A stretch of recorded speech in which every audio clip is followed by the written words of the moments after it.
Kasba बावड्यातील Rajarshi Shahu जन्मस्थळावरील Lakshmi Vilas palace इथं शिवशस्त्र शौर्यगाथा या शस्त्र प्रदर्शनाचं आयोजन करण्यात आलंय। या शस्त्र प्रदर्शनात लंडनच्या व्हिक्टोरिया अँड अल्बर्ट संग्रहालयातून आणलेल्या ऐतिहासिक वाघनखांसह 235 शिवकालीन शस्त्र मांडण्यात आली आहेत। आज या शस्त्र प्रदर्शन उद्घाटन कार्यक्रमाचा नियोजनाअभावी फज्जा उडाल्याचं पाहायला मिळालं। या प्रदर्शनाच्या उद्घाटनासाठी सांस्कृतिक कार्यमंत्री ॲडव्होकेट आशिष शेलार यांना कसाबसा वेळ मिळाला। चारचाकी वाहनातूनच सांस्कृतिक मंत्री शेलार यांनी या कार्यक्रमाला ऑनलाईन उपस्थिती लावली। कोल्हापूरकरांनाही या कार्यक्रमासाठी निमंत्रित करण्यात आलं नव्हतं, त्यामुळे नागरिकांची उपस्थिती अगदी नगण्य होती। पालकमंत्री प्रकाश आंबेडकर यांनी सुद्धा कार्यक्रम औपचारिक असल्याचं सांगितल्यानं त्यांना सुद्धा या कार्यक्रमाचं गांभीर्य नसल्याचं दिसून आलं।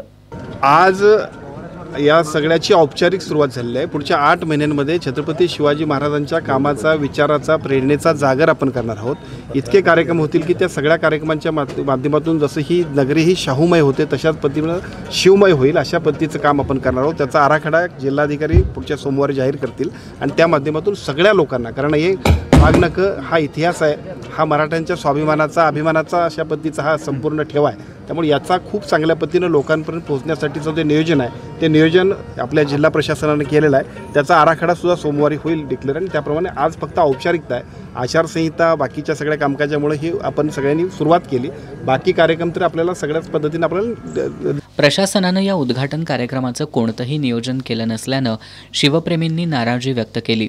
अखिल भारतीय मराठा महासंघाचे राष्ट्रीय उपाध्यक्ष वसंतराव मुळीक यांनी देखील याबाबत पालकमंत्री आंबेडकर यांच्याकडे नाराजी व्यक्त केली। हा कार्यक्रम होतोय कुठं तर छत्रपतींच्या राजधानीत, आणि हा कार्यक्रम होत असताना त्या कार्यक्रमामध्ये भव्यता, दिव्यता, कारण शिवशाहू प्रेमींची या ठिकाणी उपस्थिती हा या कार्यक्रमाचा मुख्य उद्देश होता।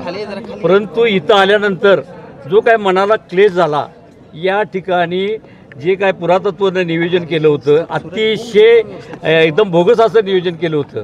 अगदी कॉलेजमधली मुलं आणून बसवली होती, नागरिकांचा तर पत्ताच नव्हता। जी काय होती थोडीफार लोकं ती ऑफिसची लोकं होती, आणि ह्या अशा पद्धतीनं जर शिवाजी महाराजांच्या कार्यक्रमामध्ये जर अशा पद्धतीनं हेळसांड होत असेल तर आम्हाला सर्वांना एक ही गोष्ट भूषवणार नाही आहे। या संदर्भात मी पालकमंत्र्यांशी सुद्धा बोलून घेतलं। यावेळी कोल्हापूरचे अनेक खासदार आहेत, आमदार आहेत, माननीय छत्रपती शाहू महाराज आहेत, यांची उपस्थिती इथं असणं गरजेचं होती। हे शिवशस्त्र प्रदर्शन जनसामान्यांना पाहण्यासाठी आजपासून 4 मे 2026 पर्यंत खुलं राहणार आहे। दरम्यान या प्रदर्शनाची माहिती देत असतानाच पुरातत्व विभागाचे संचालक डॉक्टर तेजस गर्गे यांना मात्र पत्रकारांनी काही प्रश्न विचारले असता त्यांनी या ठिकाणाहून पळ काढला। आता संपूर्ण विद्यार्थी, संपूर्ण प्रेक्षक आणि media, electronic media, print media सगळ्यांना माझी विनंती आहे, आता आपण पोवाड्याचा आस्वाद घेऊ आणि ही जी शस्त्र काथेपलीकडे बंदिस्त आहेत ती कसं काम करतात याचं प्रदर्शन आता श्री लखन गुरुजी करणार आहेत। या सगळ्याचा आस्वाद आपण घेऊ। लोकांचा सहभाग